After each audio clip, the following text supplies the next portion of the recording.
ভাইয়া, আপনাদের মসজিদে কি একটু খাবার পাওয়া যাবে? মসজিদে তো এখন খাবার পাওয়া যাবে না। শুক্রবার হলে না হয় একটা কথা ছিল।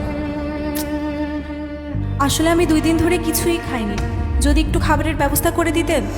আচ্ছা, তুমি এই টাকাটা রাখো, কিছু কিনে খেও। না না, টাকা লাগবে না, আপনি একটু খাবারের ব্যবস্থা করে দেন আমাকে। আচ্ছা, তুমি আমার সাথে কি আমার বাসায় যাবে? বাসায় যাওয়া লাগবে? হ্যাঁ, বাসায় গেলে আমি কিছু খাবার দিতে পারবো। আচ্ছা ঠিক আছে, চলেন। ঠিক আছে, চলো। আপনি এখানে বসুন, আমি আসছি।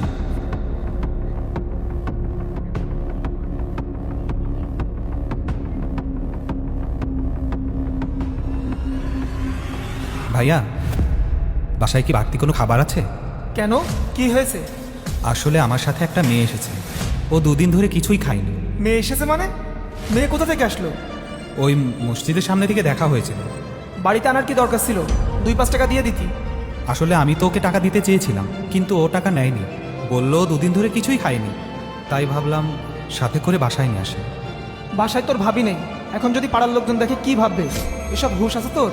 ভাবি কোথায় গেছে? তোর ভাবি বাবুকে আনতে স্কুলে গেছে। আচ্ছা, আমি ভাবি আসলে ভাবির সাথে কথা বলে নিবেন। ঘরে কিছু খাবার থাকলে দাও তো। তোর ভাবি সকালে রান্না করে যায়নি, ফ্রিজে অল্প একটু খাবার আছে, বাবু স্কুল থেকে এসে খাবে। ওই খাবার দেওয়া যাবে না। বাবু স্কুল থেকে আসুক, আমি বাইরে থেকে খাবার কিনে দিব। তুমি কিছু ব্যবস্থা করো। তোর কি মাথা খারাপ? তুই জানিস না তোর ভাবি কেমন? ও যদি স্কুল থেকে এসে থাকে বাবুর খাবার নেই, ও তো পুরো বাড়ি মাথায় করে ফেলবে। তখন তোর ভাবি সামলাবে নাকি না? আর আমি বুঝি নে, তোর কি কোনো আজকেল জ্ঞান নেই? দিন দিন গায়ে কতটাই বড় হয়েছিস, মাথার ভিতরে কিচ্ছু নেই। আজকাল কি যুগ জামানা ভালো, যার তার বাড়ি নিয়ে চলে আইছিস? ওই মেয়ের তো অন্য কোনো উদ্দেশ্য থাকতে পারে, কিছু বুঝিস তুই? ভাইয়া, কি উদ্দেশ্য আছে না আছে সেটা তো পরের কথা। আমাদের উচিত তাকে একটু খাবার দেওয়া, দিলেই তো হয়ে গেল। আর সব কিছু যে খারাপভাবে দেখতে হবে এমনও তো কোনো কথা নেই।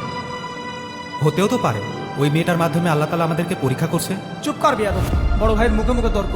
যা এখান থেকে যা, আমার চোখের সামনে থেকে হারা। কিরে গেলি না এখনো? যা, সর এখান থেকে, বের হ। বিয়াদব হচ্ছে দিন দিন। কি ব্যাপার, মেয়েটি কোথায় গেল? এখানেই তো ছিল।